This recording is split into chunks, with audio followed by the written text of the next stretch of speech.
निवातराम शिक्षक साथियों, आज की वीडियो में बात करेंगे कि जो प्रपत्र 10 भरा जा रहा है या भरा जाना है सभी शिक्षक साथियों के द्वारा, उसमें अलग अलग जो मॉड्यूल्स है, उसमें परीक्षा संबंधित मॉड्यूल है, उसमें कई साथियों के कमेंट भी आ रहे थे।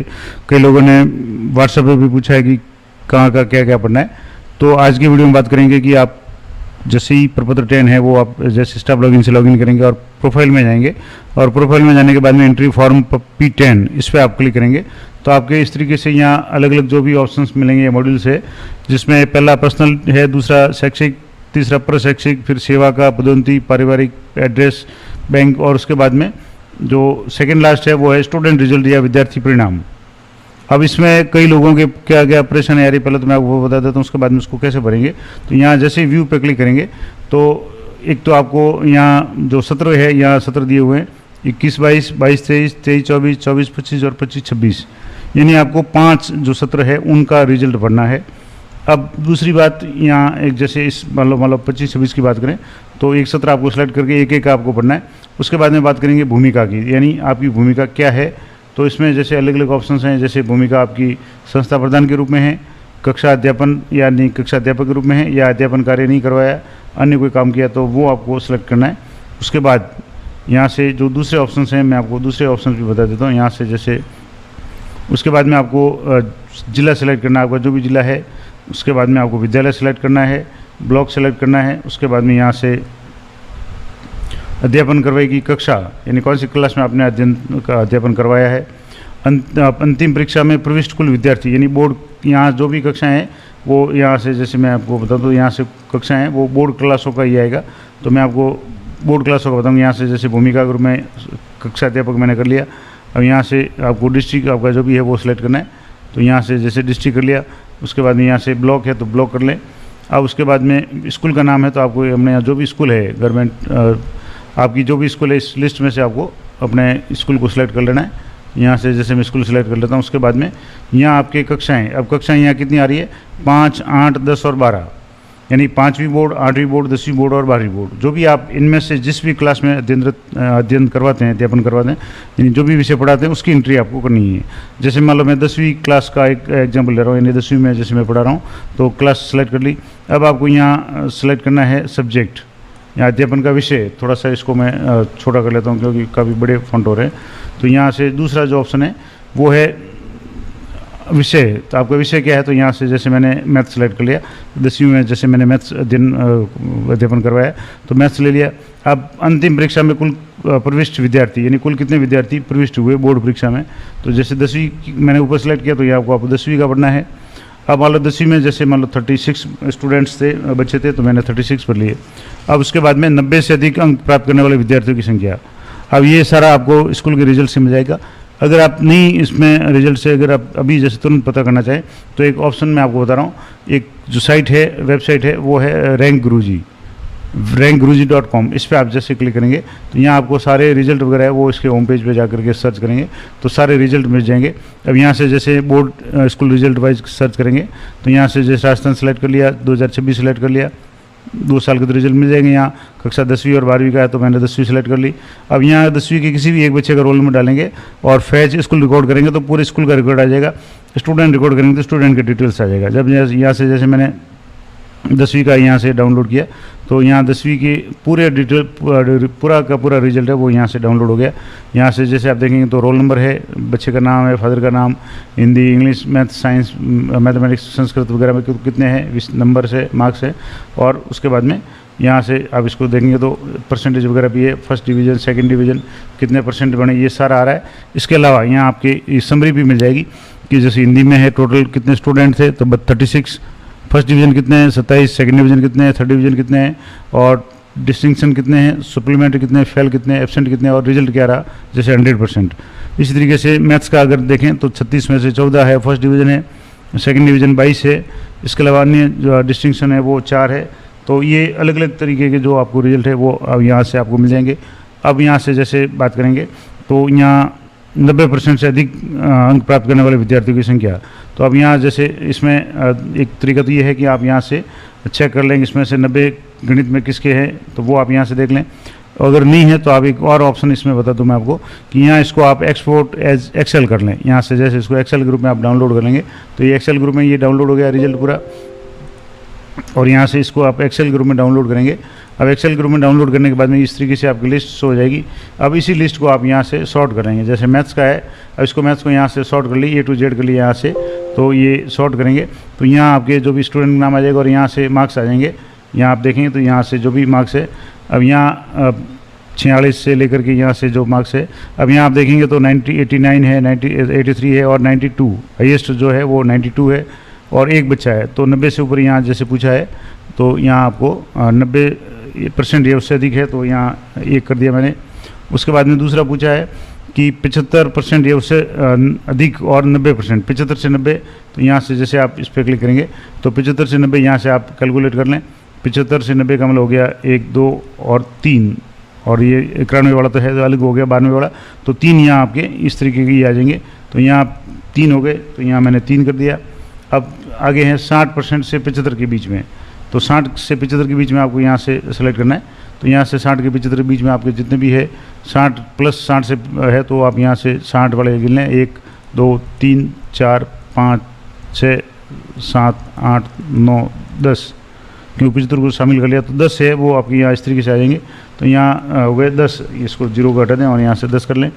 अब इसके बाद में द्वितीय श्रेणी में कितने बच्चे हैं, तो यहाँ से द्वितीय श्रेणी में 22 स्टूडेंट है। यहाँ आप सीधा रिजल्ट पे जा करके यहाँ आप देखेंगे तो सीधा रिजल्ट में भी आपको यहाँ मिल जाएगा कि 22 बच्चे हैं वो सेकंड डिवीज़न है। तो यहाँ सेकंड डिवीज़न का जो ऑप्शन कॉलम था इसमें आपको भरना है 22। यहाँ से जैसे आप देखेंगे तो यहाँ भर लें द्वितीय श्रेणी में 22, और यहाँ से तृतीय श्रेणी आपकी 0 हो जाएंगे क्योंकि टोटल जो स्टूडेंट है वो 36 हो गए, कुल प्रतिशत 36 हो गया।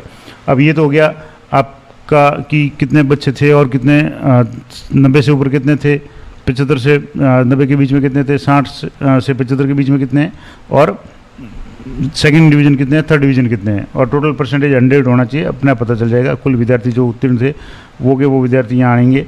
अब यहाँ एक और जो इम्पोर्टेंट कन्फ्यूजन करने वाला जो पॉइंट है वो है कि कार्मिक का विद्यालय में ठहराव अवधि कब से कब तक। अब यहाँ बात करेंगे कि कई लोग कन्फ्यूज हो रहे हैं कि क्या इसमें अवधि कौन सी पढ़नी है।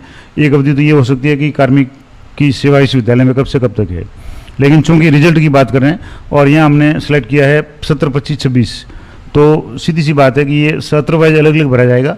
तो इसका मतलब हुआ कि यहाँ जो 17, 25, 26 आ रहा है इसके अनुसार देखा जाए तो यहाँ आपको पढ़ना है कि 17, 25, 26 में आप कब से कब तक थे। तो जैसे 1 जुलाई से सत्र मान लो शुरू मान लेते हैं अपन, तो यहाँ से 2025 यहाँ मान लें, जैसे यहाँ से 2025 यहाँ ऊपर 2025 1 जुलाई, तो यहाँ से 1 जुलाई 2025 से लेकर के आपको यहाँ पढ़ना है जून 30 जून 2000, यानी जो भी रिजल्ट 30 जून था या मान लो 29 से स्कूल खुली तो 28 तक है, तो जो भी सत्र है सामान्य रूप से 30 का मान लें तो, या जो भी है वो आप यहाँ से पढ़ लें और उसको सेव कर लें। तो ये कुल मिलाकर के यहाँ विद्यालय में जो ठहराव है वो आपको जो सत्र है उसका लिखना है। आपकी पूरी विद्यालय में कितनी सेवा है कितने साल की वो नहीं लिखना है, क्योंकि यहाँ ऊपर जो आपको दिया हुआ है वो लिखा हुआ है कि सत्र, तो सत्र के बारे में बात करें तो यहाँ से सेव करना है। अब कुछ एक और दो जो इंपॉर्टेंट इंस्ट्रक्शंस हैं वो भी आपको बता देता हूँ। एक तो है कि एक ही कक्षा में एक विषय को आंशिक रूप से एक से अधिक विषय अध्यापकों ने अध्यापन करवाया है। जैसे मान लो कोई ऐसी विषय जैसे गणित है, अब मान लो गणित के वरिष्ठ अध्यापक का पद खाली है और वहाँ 10वीं क्लास को 2-3 अध्यापकों ने पढ़ाया है, तो ऐसी स्थिति में परीक्षा परिणाम सभी अध्यापकों के लिए निर्धारित किया जाएगा। नहीं जो 10वीं में गणित जिन्होंने भी पढ़ाई है उन सभी के लिए रिजल्ट है वो भरा जाएगा। दूसरा है कि एक ही कक्षा में एक विषय को अधिक अलग अलग समय अवधि के लिए एक से अधिक अध्यापकों ने पढ़ाया है। मान लो किसी एक अध्यापक ने पढ़ाया, उसके बाद में हो सकता है पीरियड चेंज कर दिया हो या किसी अध्यापक की ट्रांसफर हो गई हो, दूसरा आ गया हो, इस तरीके से अगर कोई है तो अधिकतम समय तक जिसने भी पढ़ाया है उसका परिणाम है वो काउंट होगा। इसके अलावा परीक्षा परिणाम में केवल मुख्य परीक्षा के परिणाम को ही शामिल करें, पूर्व का परिणाम शामिल नहीं करें। यानी 10वीं में अगर सप्लीमेंट्री का कोई रिजल्ट है तो उसको शामिल नहीं करना है, आपको जो मेन रिजल्ट है वही आपको शामिल करना है। अब संस्था प्रदान के लिए कुछ इंपॉर्टेंट बातें हैं कि जिन विद्यालयों में संबंधित कक्षा सत्र में कक्षा 10-12 में नामांकन शून्य है उनको परिणाम शून्य भरकर प्रविष्ट करना है। 10वीं-12वीं में अगर शून्य है नामांकन तो संस्था प्रधान के रूप में एक से अधिक विद्यालय में पद स्थापन रहा है एक साल में, तो जिस विद्यालय में ज़्यादा कार्यकाल रहा है यानी सर्वाधिक कार्य कर रहा है परंतु 3 माह से अधिक होने पर ही परिणाम की पुष्टि की जानी है। इसके अलावा यदि सत्र पर्यंत किसी भी विद्यालय में संस्था प्रधान की भूमिका गृह में कार्यकाल 3 माह से अधिक नहीं रहा है तो परिणाम शून्य पढ़ना है। यानी अलग अलग विद्यालय में रहे लेकिन 3 माह का कार्यकाल कहीं भी पूरा नहीं किया संस्था प्रधान के रूप में, तो फिर प्रविष्टि है वो शून्य भरी जाएगी। और यदि एक ही सत्र में कार्मिक द्वारा 2 भूमिकाएं यानी अध्यापन और संस्था प्रधान यानी पढ़ाया भी है और संस्था प्रधान का भी काम किया है, निर्वहन किया है, तो ऐसे में भूमिका में कार्य जो सर्वाधिक रहा हो कार्यकाल संस्था प्रधान के रूप में रहा या अध्यापन के रूप में रहा, तो जो भी है वो आपको एंट्री करनी है। तो यहाँ से इस तरीके से हो गया। अब इसको आपको सेव करना है। तो ये 10वीं की एंट्री यहाँ से डाटा अपडेटेड सेव हो गया। आप यहाँ से वापस चेक कर सकते हैं। यहाँ से जैसे ये आप ये देख लेंगे, ये जैसे 12वीं का मैंने पॉलिटिकल साइंस का भरा था, ये अभी 10वीं का आपको भर करके बताया। अब यहाँ अगर आपके ऑप्शन है एडिट भी अगर आप कर सकते हैं, अगर कोई कमी है तो उसके बाद में यहाँ से डिलीट भी कर सकते हैं। तो यहाँ से जैसे ये अभी थोड़ा सा इसमें एक इशू था, जैसे 30/6/2019 और ये जो तारीखें थी कार्मिक का विद्यालय में ठहराव, ये जैसे यहाँ गलत भर गई, तो इसको आपको एडिट करना चाहें तो एडिट कैसे करेंगे, क्योंकि यहाँ जो मैंने अभी आपको बताया कि जो सत्र था यहाँ से सारा भरा हुआ है कि जैसे पॉलिटिकल साइंस में 90 से अधिक स्टूडेंट, टोटल स्टूडेंट 32 थे, 90 से अधिक वाले नहीं 75 से 90 तक है, 5 स्टूडेंट थे, फिर 12 है, फिर 15 है। अब यहाँ जो कार्यकाल था ये जैसे विद्यालय में ठहराव अगर भरा हुआ है, जो पूर्ण ठहराव विद्यालय में कब से पोस्टिंग है, तो वो अगर यहाँ गलत भरा हुआ है तो आपको यहाँ से जा करके 2000 आपको सेलेक्ट कर लेना है। यहाँ से जैसे 2000 यहाँ से आपको वापस कैलेंडर से सिलेक्ट करके मैं आपको बता देता हूँ। यहाँ आपको वर्ष है वो 2025 सेलेक्ट कर लेना है और 25 यहाँ से जैसे 25 करेंगे और 1 जुलाई 2025 यहाँ से 1 जुलाई 2025 कर लें। और कब तक है तो यहाँ से आप देख लें जून 30 यानी जो जून लास्ट है वहाँ तक आप इसको भर लें और इसको आपको यहाँ से अपडेट कर लें। तो ये यहाँ से ये अपडेट हो गया। इस तरीके से आप यहाँ देखेंगे तो ये दोनों एंट्री है एक साथ 25 से 30/6/26 तक। इस तरीके से ये आपको सामान्य जो ठहराव है वो आपको यहाँ लिखना है, यानी उस वित्तीय वर्ष का या उस सत्र का। अब मान लो यहाँ से जैसे आप 24-25 का भरेंगे तो 24-25 में आप जिस भी कक्षा में आपने अध्यापन करवाया है, कक्षा अध्यापन हो गया। अब जैसे मान लो आपको जिला सेलेक्ट करना है, उसके बाद में आपको यहाँ जैसे जिला सेलेक्ट कर लेंगे, विद्यालय कर लेंगे। अब यहाँ जो आपकी विद्यालय अवधि होगी वो आपको उसी सत्र की भरनी है जिस सत्र का आप ये मेंशन कर रहे हैं, 24-25 की। तो जुलाई 24 से 30 जून 25 तक आपको यहाँ इसमें भरना है। तो ये जो भी कन्फ्यूजन था कई साथियों के, वो मैंने आपको दूर करने का प्रयास किया कि इस कॉलम में यानी रिजल्ट वाले कॉलम में आपको किस तरीके से पढ़ना है। तो पहली बात ये है कि आपको 2021-22 से लेकर के 25 तक पढ़ना है। जिन जिन बोर्ड क्लासों को आप पढ़ा रहे हैं उन सभी का रिजल्ट आपको इसमें पढ़ना है। अब इसमें 2 साल का रिजल्ट तो आपको रैंक गुरुजी जो साइट है उससे आपको मिल जाएगा। बाकी आपके विद्यालय से सारा रिकॉर्ड वैसे भी मिल जाएगा। जो भी परीक्षा प्रभारी, खास करके जो बोर्ड परीक्षा प्रभारी है, उनसे ये सारी जानकारी लेकर के आप इसको पढ़ना है। और ये 10 तारीख तक आपको ये पढ़ने का काम करना है। जल्दबाजी नहीं करनी है और लॉक करने में जल्दबाजी नहीं करें। आप एंट्री करके सेव करते रहें। यहाँ भी जैसे मैंने सेव किया और जब सारी सेव हो जाए तभी आप इसको लॉक करें, अन्यथा आपके करेक्शन वगैरह करने में समस्या होगी। तो एक बार आप सारा देख लें, उसके बाद में एक ऑप्शन आपको जो मिलेगा लास्ट में, मैं आपको वापस यहाँ से थोड़ा बैक जा करके बता देता हूँ। यहाँ से जैसे वापस आप प्रोफाइल पे जाएंगे तो प्रतो 10 पे जाएंगे तो यहाँ आप देखेंगे तो व्यू एंड लॉक प्रोफाइल, यहाँ से जैसे आप देखेंगे तो जब आप सारे भरेंगे तब आपकी इस तरीके से यहाँ से हो जाएगा।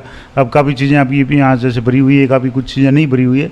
तो जब आप पूरा इस तरीके से सारे कॉलम भर देंगे, जैसे यहाँ एजुकेशनल भरा हुआ है, प्रोफेशनल भरा हुआ है यानी ट्रेनिंग का, ये सर्विस डिटेल्स पूरी भरी हुई है, इसके अलावा फैमिली डिटेल्स वगैरह भरी हुई है। ये सारे एक बार आप देख लें अच्छी तरह से, प्रमोशन वगैरह, ज्वाइनिंग वगैरह है और भी कुछ है। तो ये सारे आप भरने के बाद में अच्छी तरह से चेक करने के बाद ही आप इसको फाइनल करें, लॉक करें।